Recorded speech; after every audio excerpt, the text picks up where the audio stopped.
In John chapter 4, verse 7, Jesus has been walking all day long. The road to Samaria was long, and it was hot, and it was dusty, and by the time he reaches the town of Sychar, it's noon.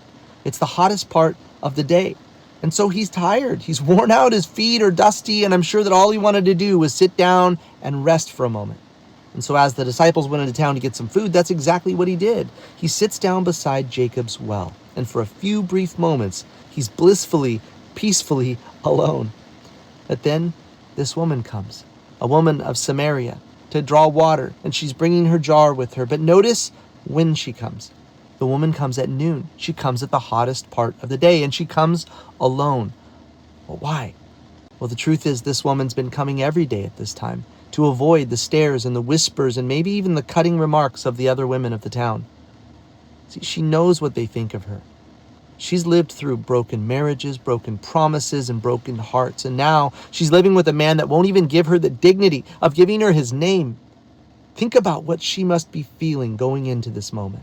Unwanted, unseen, uncared for, and all alone. But Jesus is about to change all of that. And so verse 7 says that a woman of Samaria came to draw water, and Jesus said to her, "Give me a drink." The Samaritan woman responded to him, "How is it that you, a Jew, are asking for a drink from me, a woman of Samaria?" See, the truth is Jesus had every reason to just ignore this woman.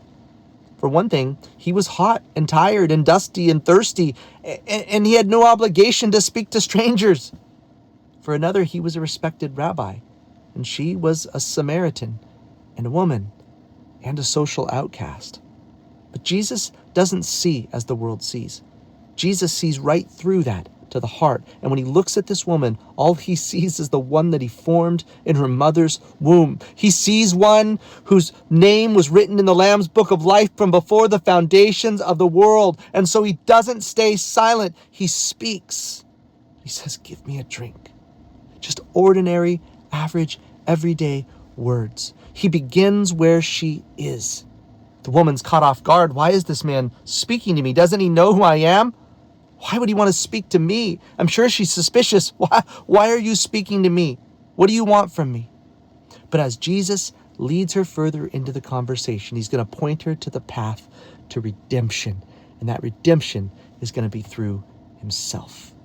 Maybe you're feeling alone and unwanted. Maybe you feel like the path of your life has gone too far in the wrong direction. But I want you to know today that Jesus sees you right where you're at. He loves you. He calls you by name, and he wants to lead you